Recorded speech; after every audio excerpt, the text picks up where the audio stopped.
أنفسنا ومن سيئات أعمالنا من يهده الله فلا مضل له ومن يضلل فلا هادي له وأشهد أن لا إله إلا الله وحده لا شريك له وأشهد أن محمدا عبده ورسوله يا أيها الذين آمنوا اتقوا الله حق تقاته ولا تموتن إلا وأنتم مسلمون يا أيها الناس اتقوا ربكم الذي خلقكم من نفس واحدة وخلق منها زوجها وبث منهما رجالا كثيرا ونساء واتقوا الله الذي تساءلون به والأرحام إن الله كان عليكم رقيبا يا أيها الذين آمنوا اتقوا الله وقولوا قولا سديدا يصلح لكم أعمالكم ويغفر لكم ذنوبكم ومن يطع الله ورسوله فقد فاز فوزا عظيما أما بعد فإن خير الحديث كتاب الله وخير الهدي هدي محمد صلى الله عليه وسلم وشر الأمور محدثاتها وكل محدثة بدعة وكل بدعة ضلالة وكل ضلالة في النار أعوذ بالله من الشيطان الرجيم إن الله لا يغفر أن يشرك به ويغفر ما دون ذلك لمن يشاء ومن يشرك بالله فقد ضل ضلالا بعيدا معزز حاضرین جمعہ، دینی بھائیوں، اسلامی ماں اور بہنوں، اللہ کے دین میں اس بات کو بہت اچھی طرح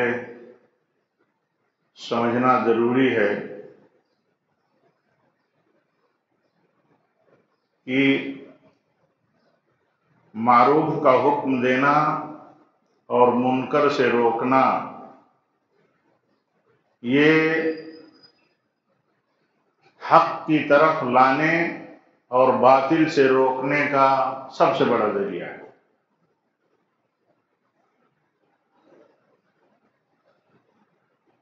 اور آپ دیکھیں گے اور آپ دیکھتے ہیں اللہ کی کتاب میں، نبی صلی اللہ علیہ وسلم کی سنتوں میں، سلف کی زندگی میں اور ان کے اعمال میں یہ چیز تفصیل کے ساتھ پھیلی ہے۔ معروف کا حکم، منکر سے روکنا، معروف کا حکم دینا، منکر سے روکنا۔ آپ جب دیکھو کہیں کسی فرد میں، کسی جماعت میں کہ ان کے ہاں معروف کا حکم دینا عام ہے اور منکر سے ساتھوں ساتھ روکنا بھی عام ہے، تو آپ سمجھ لو کہ دین کی وہ بنیاد، دین کی وہ اصل جس سے خیر کو عام کیا جا سکتا ہے اور جس سے شر کو روکا جا سکتا ہے اللہ کی توفیق و مدد کے بعد، تو آپ یہ سمجھ لو کہ وہی اصل پر ہیں، وہی اصل کام کرنے والے ہیں۔ منکر کی بہت ساری شکلیں ہیں، جیسے معروف کی بہت ساری شکلیں ہیں۔ جیسے معروف میں سب سے بڑا معروف اللہ کی توحید ہے، منکر میں سب سے بڑا منکر شرک ہے۔ آپ جب دیکھیں کہ توحید کی بات کرنے والے، توحید کی تلقین کرنے والے اور ایسے ہی شرک کی بات کرنے والے اور شرک سے تحذیر کرنے والے جو لوگ ہیں، آپ ان کو دیکھیں تو آپ یہ سمجھیں کہ اصل کام یہی کرتے ہیں۔ ورنہ کہیں آپ نے اہل شرک کو، اہل بدعت کو دیکھا ہے کہ شرک اور بدعت پر وہ باتیں اجمالی نہیں تفصیلی کرتے ہوں؟ اجمالی بات تو ہر کوئی کرتا ہے، لا الہ الا اللہ، اللہ کے سوا کوئی معبود نہیں۔ اللہ کے سوا بہت سارے معبود ہیں۔ ہمارے ملک میں، اپنے وطن میں تو یہ بتانے کی ضرورت نہیں، جہاں خود غیر اللہ کی عبادت کرنے والے کہتے ہیں ہمارے کروڑوں معبود ہیں۔ تو صرف یہ بات کہنا کہ اللہ کے سوا کوئی معبود نہیں، ساتھ میں یہ بتانا ضروری ہے کہ اللہ کے سوا جتنوں کی عبادت ہوتی ہے ہم جانتے ہیں وہ معبود بنائے ہوئے ہیں، حقیقت میں وہ معبود نہیں ہیں لیکن معبود ٹھہرا لیے گئے ہیں۔ جہاں تک ایک داعی کی، ایک عالم کی استطاعت میں بات ہوتی ہے وہاں تک وہ خبردار کرتا رہتا ہے اپنی قوم کو، اپنی جماعت کو، امت کو، انسانیت کو، ہاں کہ اللہ کے سوا یہ جن کی عبادتیں کرتے ہو یہ ایسے ہی پیدا کیے گئے ہیں جیسے آپ پیدا کیے گئے ہو، جیسے ہم اور آپ پیدا کیے گئے ہیں ایسے یہ بھی پیدا کیے گئے ہیں، اللہ کی مخلوق ہیں اور اللہ کی مخلوق معبود نہیں ہو سکتی۔ آپ دیکھیے یہ چیز اسی طرح منکر میں جتنی بھی شکلیں ہیں، شر کی، انحراف کی، بدعت کی اور اسی طرح لامنہجیت کی، سب پر نکیر کرنا یہ دین کی بہت بڑی بنیاد ہے، بہت بڑی بنیاد ہے۔ تو میں عرض یہ کر رہا تھا کہ قرآن میں اگر تفصیل سے آپ دیکھیں گے، سنیں گے، سنتے رہتے ہیں کس طرح اللہ تعالیٰ باطل کی مخالفت کرتا ہے، کس طرح اللہ شرک کی تردید کرتا ہے، کس طرح اپنے سوا طاغوت کی عبادتوں کا رد کرتا ہے اور کس طرح حیثیتیں ان کی بتاتا ہے کہ ہے ان کی حیثیت، ان کی کیا حیثیت ہے۔ دیکھو یہ تو ایک مکھی بھی نہیں پیدا کر سکتے، جن کو تم پوجتے ہو، جن کی بھکتی کرتے ہو، عبادت کرتے ہو، جن سے نفع و نقصان کے عقیدے وابستہ کیے ہو اور جن سے مانگتے ہو نفع اور نقصانات سے نجات، اس سے سوال کرتے رہتے ہو، ان کی حیثیت تو اتنی بھی نہیں ہے کہ یہ مکھیاں جو ان کے اوپر نذرانے چڑھائے ہوئے ہوتے ہیں اور وہ مکھیاں ان کو لے کر کے اڑتی رہتی ہیں، چاٹتی کھاتی رہتی ہیں، یہ اسے بھی نہیں روک سکتے، ایک مکھی پیدا کرنے کی قدرت نہیں رکھتے۔ کتنی حقیر، کتنی معمولی اور ادنا مخلوق ہے، یہ پرندہ ہے اللہ کا، مکھی ایک اللہ کا پرندہ ہے، کتنی معمولی چیز ہے، لیکن اللہ تعالیٰ فرماتا ہے کہ ایک مکھی بھی نہیں پیدا کر سکتے۔ یہ ایک مکھی جو ان پر بیٹھی ہو، جن سے تم نفع و نقصان کا ایمان وابستہ کیے ہو، یہ اسے اڑا نہیں سکتے۔ کتنے کمزور ہیں عقیدے کے لوگ، کتنے کمزور ہیں وہ جن سے عقیدہ انہوں نے وابستہ کر رکھا ہے۔ اس طرح اللہ تعالیٰ سمجھاتا ہے، اس طرح اللہ تعالیٰ سمجھاتا ہے۔ اللہ تعالیٰ سمجھاتا ہے کہ تم انہیں پکارتے ہو، قیامت آ جائے، قیامت تک یہ تمہارے پکار کا جواب نہیں دے سکتے۔ اب اگر معبودوں کی شکل میں وہ چاہے جس ڈھنگ کے ہوں، اگر موجود ہوں دنیا میں اور پائے جاتے ہیں کثرت کے ساتھ، تو آپ دیکھیے ان پر ڈیٹیل سے بات کرنا ضروری ہوتا ہے، ان کو سمجھانا ان کے تعلق سے ضروری ہوتا ہے تاکہ لوگ بچیں۔ ایک اللہ کی توحید اس وقت تک خالص اور سالم نہیں ہوتی جب تک کہ وہ شرک کی آلائش سے پاک نہ کر دی جائے، خالص نہ رکھی جائے۔ اللہ کے ساتھ کسی کو معبود بنا لینا یہی تو ساجیداری ہے، یہی تو اللہ تعالیٰ کے ساتھ پارٹنر بنانا ہے، شریک بنانا ہے۔ آپ بتائیے اللہ کے نزدیک اتنا بڑا پاپ، اتنا بڑا کرائم، اتنا بڑا جرم ہے کہ اس سے بڑا کوئی گناہ نہیں۔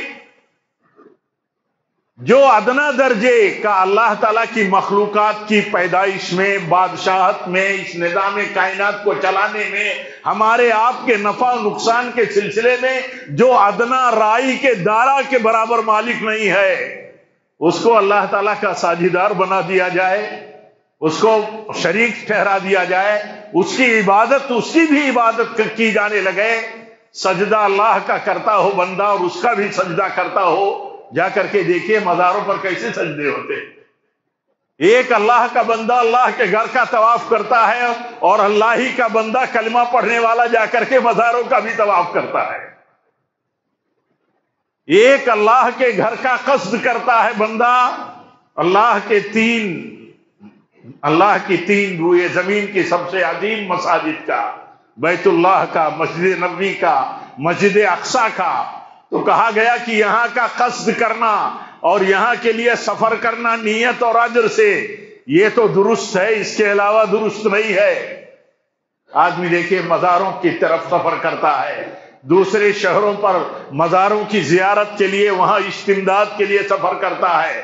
کس لیے سفر کرتا ہے؟ جس کو بھی شریک مان کر کے یا جس کو بڑا مان کر کے نفع و نقصان کا تصور رکھتا ہے اور یہ کرتا ہے، وہ اسی عقیدے کی بنیاد پر کہ یہاں سے ہمیں کوئی منفعت ملے گی، یہاں سے ہمیں کسی مشکل سے نجات ملے گی، تب تو ایسا کرتا ہے۔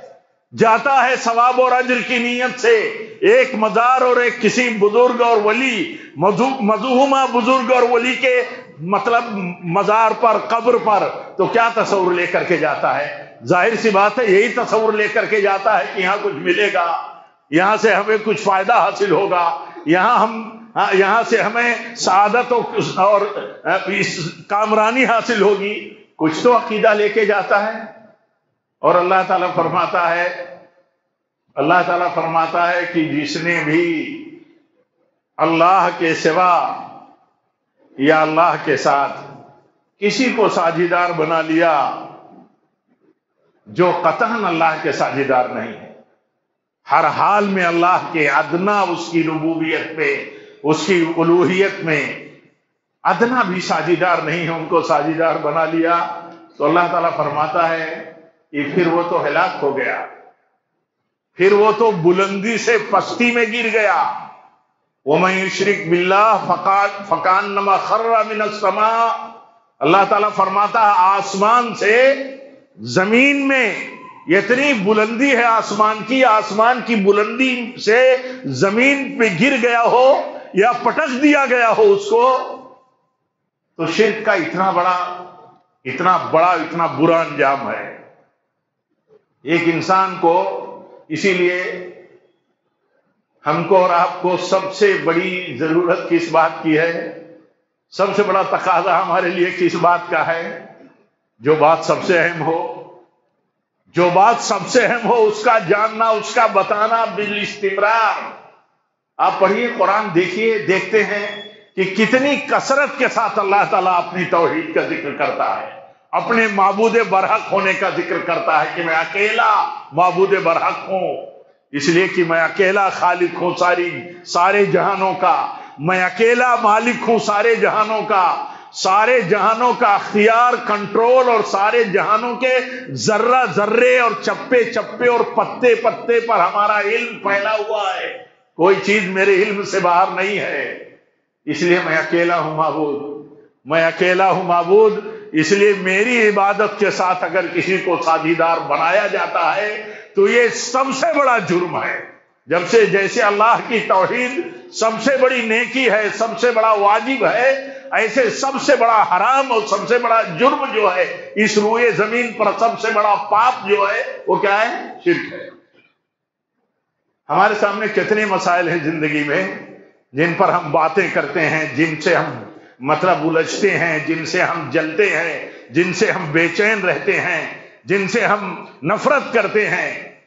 آپ میں ہر آدمی بتائے، ہر مرد و عورت، ہر نوجوان ہمارا عزیز اپنے سینے پر ہاتھ رکھ کر کے، اپنے گریبان میں سر ڈال کر کے سوچے کہ کیا اس کو اس روئے زمین پر سب سے زیادہ نفرت شرک سے ہے کہ شرک کے علاوہ دوسری چیزوں سے ہے؟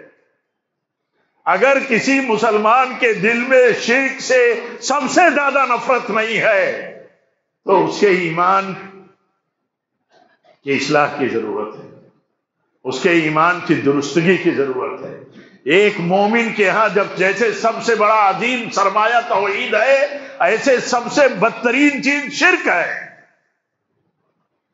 آپ نے دیکھا ہے دنیا میں دعوت کے نام پر بڑی بڑی قد رکھنے والی دعوے دار شخصیتوں کو کہ شرک پر علل اعلان کھلم کھلا بات کرتے ہیں، وہ تو ماحول ایسا بنائے رہتے ہیں صحیح اور غلط، شیعہ سنی فلاں دھماک سب کو جمع کر کے کہ صورتحال اجتماعیت کی گیدرنگ کی ایسی ہو کہ کہیں بات نہ کرنی پڑے، کہیں بات کی نہ جائے، اوپنلی بات نہ کی جائے۔ اور آپ کو یہ بات میں بصراحت کہہ دینا چاہتا ہوں کہ کبھی بھی ایسا نہیں ہوا علماء حق موجود ہو اور باطل پر وہ نکیر نہ کرتے، کہیں ایسا نہیں جانتے، کبھی ایسا ہو بھی نہیں سکتا۔ کوئی ضروری ہے کہ ہم ہر تفصیل جانیں؟ ہر ڈیٹیل جانے کوئی ضروری ہے؟ کسی مناسبت کی ڈیٹیل ہو، کسی سرگرمی کی ڈیٹیل ہو، کسی مشن سے وابستگی کی کوئی شکل نظر آتی ہو تو اس کی تفصیل ہو، کوئی ضروری ہے کہ ہم جانتے ہو، آپ جانتے ہو؟ لیکن یہ تو ضروری ہے جاننا کہ جو علماء حق ہیں، معروف اور منکر پر کام کرنا ان کا مشن ہے، ان کی ڈیوٹی ہے، مسئولیت ہے، اور جن کا وہ منصب اللہ تعالیٰ نے اپنی طرف سے دیا ہے کہ وہ ورثۃ الانبیاء ہیں۔ انبیاء کا جیسے اصل مشن تھا معروف کا حکم دینا، منکر سے روکنا، توحید کی دعوت اصل جیسے ان کی دعوت تھی، شرک سے روکنا جیسے اصل ان کی دعوت تھی، ایسے ہی جو ورثۃ الانبیاء ہیں ان کی بھی دعوت ہے، ان کی بھی دعوت ہے، کیونکہ جن کو وارث اللہ نے بنا دیا ہے وہ کہا وہ علماء ہیں میرے۔ اللہ کے نبی نے فرمایا علماء ہیں۔ ہر آدمی کے دماغ میں یہ بات رہنی چاہیے کہ علماء کو اللہ تعالیٰ نے انبیاء کا وارث بنایا ہے، اور جن کو علماء ہی نہ سمجھا جاتا ہو، آپ بھی نہ سمجھتے ہو، ان کو تو آپ وارث انبیاء نہیں سمجھ سکتے۔ پھر آپ دیکھیں گے کہ کتنا خلل ہے، کتنا خلل نظر آتا ہے، کتنا خلل دیکھنے میں ملتا ہے ایسے لوگوں کے ہاں، ایسے لوگوں کے مشن، ایسے لوگوں کی ایکٹیویٹیز اور سرگرمیوں میں، ہاں جو علماء نہیں ہیں۔ اور علماء کون نہیں ہیں؟ ایک موٹا سا قاعدہ دماغ میں رکھیے کہ علماء کون نہیں ہیں۔ وہ لوگ علماء نہیں ہیں جن کو بڑے علماء نہ کہتے ہوں، جن کے علم کی گواہی بڑے علماء نہ دیتے ہوں، وہ علماء نہیں ہیں۔ اور وہ اس منصب کے حقدار بھی نہیں ہیں جو علماء کا منصب ہے، کیونکہ اس کا حقدار، کسی منصب کا حقدار کون ہوتا ہے؟ جب اس منصب کی باریکی کو، ذمہ داری کو، صلاحیت کو، صلاحیت کے تقاضے کو جب تک سمجھنے والا کوئی نہ ہو، تب تک تو کوئی اس منصب کا اہل کسی کو ٹھہرا نہیں سکتا، کوئی امانت دار۔ تو یہ بات جو عرض کر رہا تھا وہ یہ کہ دیکھیے، علماء کبھی بھی باطل سے کچھ مفادات کے چکر میں، کچھ ملامت گروں کی ملامت کی فکر کر کے کبھی بھی معروف کی دعوت اور منکر سے روکنے کا کام نہیں چھوڑ سکتے، نہیں چھوڑ سکتے۔ سرکاریں ناراض ہو جائیں، حکومتیں مخالف ہو جائے، میجارٹی مخالف ہو جائے، رعایا مخالف ہو جائے، وہ نہیں چھوڑ سکتے۔ امام احمد بن حنبل رحمۃ اللہ علیہ جو امام ہیں اہل السنہ کے، پھر آپ کہیں گے اہل السنہ کیا ہے؟ یہ اہل السنہ کیا ہے؟ ایسا میڈیا کا دور ہے، ایسا کمزور ہمارا علم ہے کہ ہم یہ بھی نہیں سمجھ پاتے کہ اہل سنت کون ہے، اہل الحدیث کون ہے۔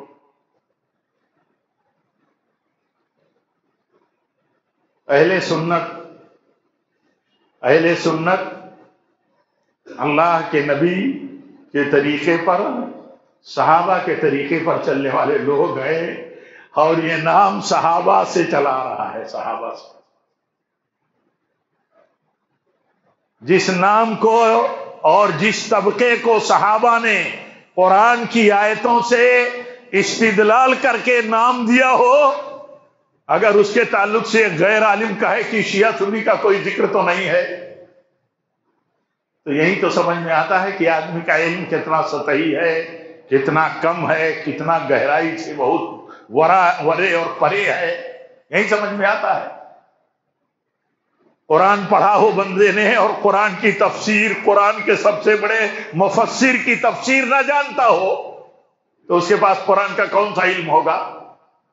لاجیکل علم ہوگا، منطقی علم ہوگا، عقلی علم ہوگا، عقلی تفسیر کرے گا۔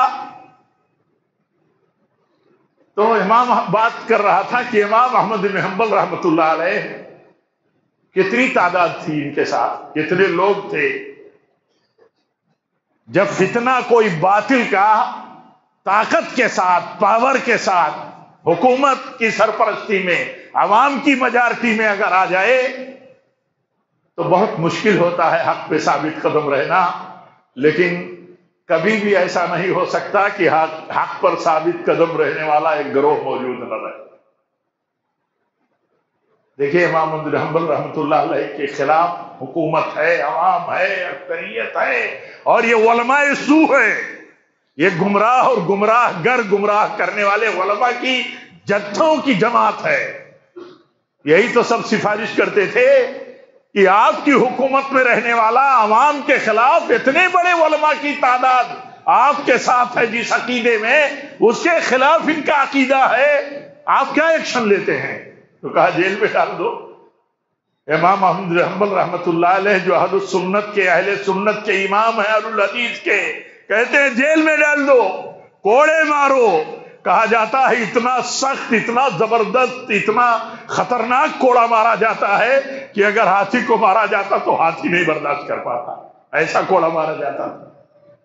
لیکن اپنے موقف پر، اپنے اسٹینڈ پر اٹل تھے، اور قیامت تک کے لیے ثبوت دیا کہ حق پرست چاہے اکیلا ہو، چاہے اس کی تعداد تھوڑی ہو، جماعت چاہے مختصر ہو، کبھی بھی وہ حق سے سمجھوتا نہیں کر سکتا، کبھی نہیں سمجھوتا کر سکتا۔ آج آپ جانتے ہیں دنیا میں سب سے بڑی مصلحت کیا ہے؟ سب سے بڑی مصلحت جس کی تائید سب کی طرف سے ملے، وہی سب سے بڑی مصلحت ہے۔ سب سے بڑی مصلحت یہ ہے کہ آپ شیعوں کے خلاف کچھ نہ بولیں، وہ کہیں آپ کے عقیدے اور ایمان کو شبہے کا شکار کر دیں، یہ چلے، لیکن آپ یہ نہ کہیں کہ ان کا عقیدہ باطل ہے، یہ گمراہ ہے، یہ کفر میں مبتلا ہے، یہ کہتے ہیں یہ قرآن محفوظ نہیں ہے، یہ کہتے ہیں قرآن محفوظ نہیں ہے، اور ان کی ایک نامزد جماعت ہے۔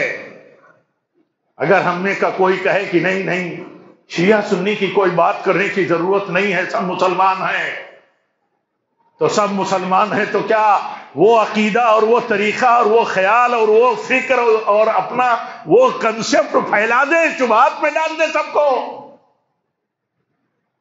شبہات میں سب کو ڈال دیں کہ فرقے جتنے ہیں سب گمراہ ہیں؟ اگر یہ معروف اور منکر کی وضاحت نہ کی جائے کیسے سمجھ میں آئے گا ہم کو اور آپ کو؟ ہمارے تو سمجھ میں یہی آتا ہے نا کہ سب فرقے بندی فرقہ بندی سب خطرناک ہے، لیکن کبھی غور سے ڈیپلی دیکھتے ہیں، کبھی ہمارے نوجوان غور سے سنتے ہیں اور سوچتے ہیں؟ اللہ کے نبی نے فرمایا صلی اللہ علیہ وسلم کہ یہود اور نصارہ 72 فرقوں میں بٹے تھے، یہود 71 میں، نصارہ 72 میں۔ آپ نے فرمایا میری امت کے لوگ، میرے اوپر ایمان لانے والے لوگ 73 فرقوں میں بٹیں گے۔ فرمایا کہ نہیں فرمایا؟ تو کیا آپ نے کہا سارے فرقے، کیا آپ نے فرمایا سارے فرقے جہنم میں جائیں گے؟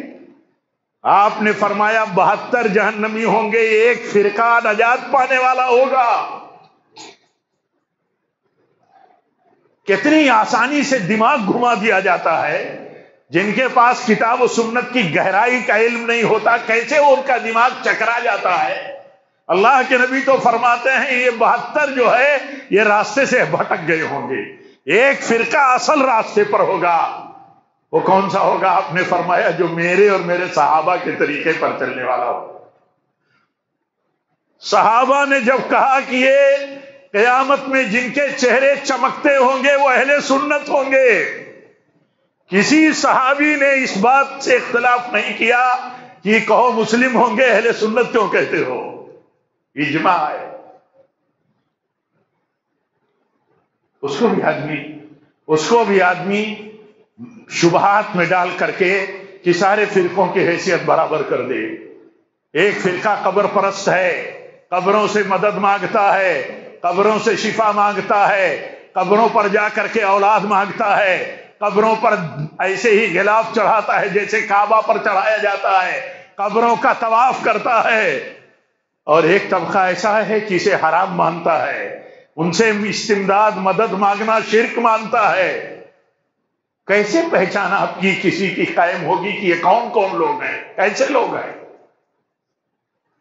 میرے بھائیوں بات آگے چلی گئی، میں عرض یہ کر رہا تھا کہ دیکھیے دین میں دین کا اصل مشن کیا ہے، دین کا اصل کام کیا ہے، اس بات کو ذہن میں رکھنا ضروری ہے۔ مت آپ دیکھیے کہ باتیں کرنے والے جو باتیں کر رہے ہیں وہ کتنی بھاری پڑنے والی ہے لوگوں کو. یہ مت دیکھیے کہ بات کرنے والے علماء ہیں اور بات باطل کے خلاف کر رہے ہیں. یہ دیکھیے باطل کے خلاف بات کرنا یہ علماء حق کی اصل ذمہ داری ہے. جیسے حق کے لیے بات کرنا، جیسے معروف کے لیے بات کرنا ضروری ہے، ایسے باطل کے لیے. امام ابن تیمیہ رحمۃ اللہ علیہ فرماتے ہیں اگر لوگوں کو حق معلوم ہو، خیر معلوم ہو تو خیر پر عمل کریں گے، اور اگر شر معلوم نہ ہو تو کیسے بچیں گے؟ ہم آپ کیسے بچیں گے کہ اگر بدعقیدگی پھیلانے والا کوئی بھی ہو، کسی بھی لیول کا ہو، اگر بدعقیدگی اس کے بیان، اس کے مشن سے، اس کی اسپیچز سے پھیلتی ہے تو کیسے پتا چلے گا ہم لوگوں کو، کم علموں کو جن کی گہرائی نہ ہو، جب تک کہ نامزد بتایا نہ جائے کہ یہ غلط ہے اور ان سے بچنا ضروری ہے.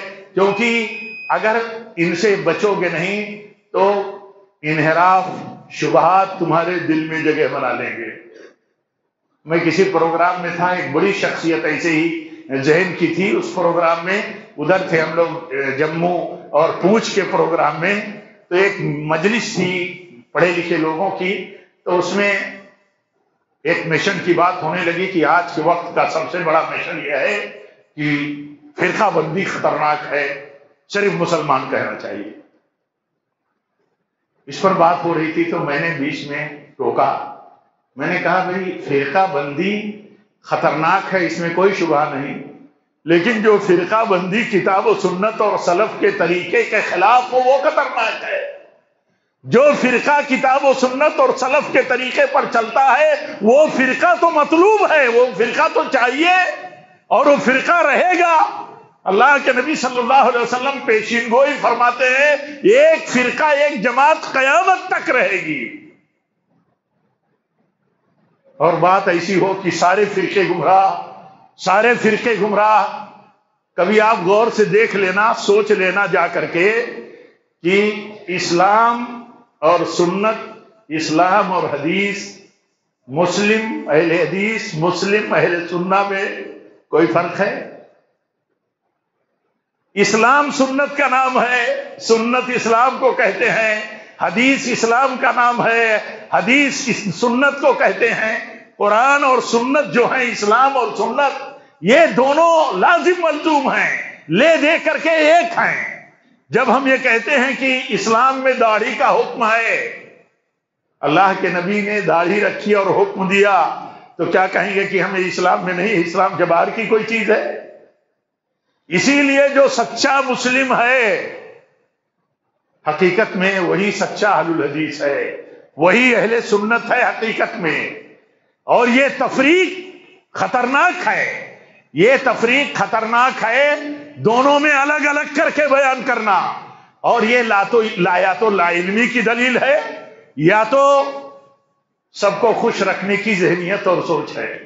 کیسے سب کو خوش رکھا جا سکتا ہے، کیسے سب کے اسٹیج پر پہنچا جا سکتا ہے، کیسے سب کو جمع کیا جا سکتا ہے، یہ ذہنیت ہو سکتی ہے. ورنہ یہ بتائیے کہ جب آپ بولتے ہیں اہل الحدیث، جب آپ بولتے ہیں اہل السنہ، تو جب سنت اور حدیث بول کر کے اس سے مراد اسلام ہی ہے، تو مسلم بول کر کے اسلام والا، اللہ کا فرما بردار، جب اس کا بھی معنی یہی ہے تو تفریق کیسے ہو گئی؟